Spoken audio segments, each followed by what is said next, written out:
दोस्तों, मैं फराज मलिक एक और फ्रेश एपिसोड में आपका स्वागत है। आज कुछ पॉजिटिव खबरें आ रही हैं और हमारी हमेशा यही कोशिश भी रही है कि आप लोगों के सामने जितना ज़्यादा हो सके पॉजिटिव खबरें रखें। हम सूट बूट पहनकर आपको डराते नहीं हैं बल्कि आपको तसल्ली दिलाते हैं। कुछ पॉजिटिव खबरें आ रही हैं, वो मैं आपके सामने रखने वाला हूं। लेकिन सबसे पहले हम शुरुआत करते हैं एक वैज्ञानिक की एक बात से। डॉक्टर समीरन पांडा इनका नाम है। वुहान के अंदर जब कोरोना वायरस का पहला केस आया था तब से लेके आज तक ये कोरोना वायरस पर पूरी तरीके से नज़र बनाए हुए हैं। इन्होंने एक बात कही है कि कोरोना वायरस जो है वो अब जाने वाला नहीं है। कोरोना वायरस हमारी ज़िंदगी का एक हिस्सा बन गया है और हमेशा हमारे आसपास मंडराता रहेगा। इन्होंने कहा कि कोरोना के पूरी तरह से समाप्त होने की कोई भी संभावना नहीं है। ये एक वायरस है और ये हमेशा हमारे आसपास रहेगा। 90 साल पहले भी एक वायरस आया था इन्फ्लुएंजा नाम का, और ये वायरस अभी भी हमारे आसपास रूप बदलकर घूमता रहता है। तो ऐसे ही कोरोना वायरस है, ये वायरस भी अब हमारे आसपास हमेशा घूमता रहेगा, अब ये जाने वाला नहीं है। हालांकि डॉक्टर समीरन पांडा का ये भी कहना है कि इस वायरस से घबराने की जरूरत नहीं है, बस अपने इम्यूनिटी सिस्टम को मजबूत रखो, आपकी अंदरूनी जो क्षमता है उसको मजबूत रखो। इस वायरस से लड़ने के लिए आपको अपना इम्यूनिटी सिस्टम ही मजबूत करना होगा, तभी आप इस वायरस से बच सकते हैं। इसके अलावा आप मास्क लगाकर हमेशा रखें। जब भी कहीं बाहर निकलें तो मास्क के बिना ना निकलें। सोशल डिस्टेंसिंग और मास्क, ये दो चीजें अपनी जिंदगी का हिस्सा बना लें अगर आपको इस वायरस से बचना है, क्योंकि ये वायरस हमारे आसपास हमेशा घूमता रहेगा।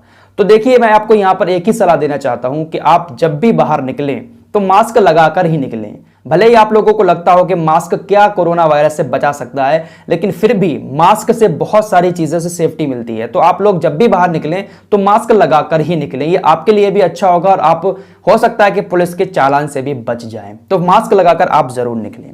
चलिए अब चलते हैं महाराष्ट्र की खबर की तरफ। महाराष्ट्र की उद्धव ठाकरे सरकार लगातार कोशिशें कर रही है कि कैसे भी करके महाराष्ट्र के अंदर लॉकडाउन लगा दिया जाए।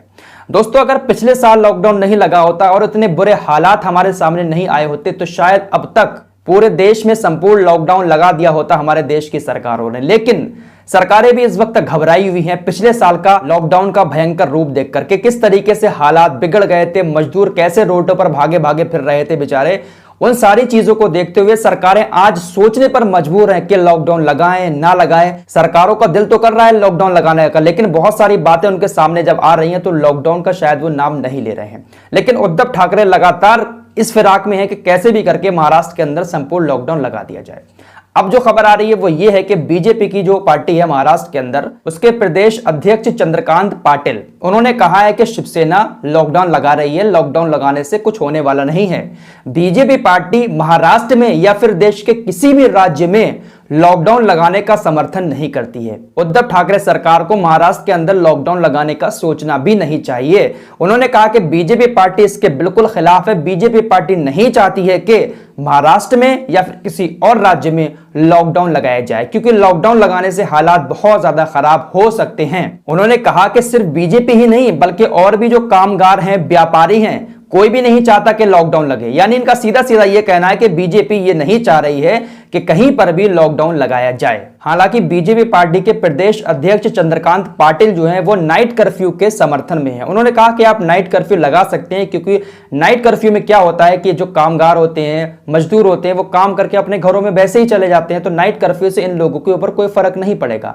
साथ ही साथ चंद्रकांत पाटिल ने यह भी कहा कि अगर उद्धव ठाकरे सरकार लॉकडाउन लगाने का पूरा प्लान तैयार कर रही है तो उसमें एक पैकेज का भी ऐलान करे, जिसके तहत हर एक व्यक्ति के खाते में 5-5 हजार रुपए डाले जाएं।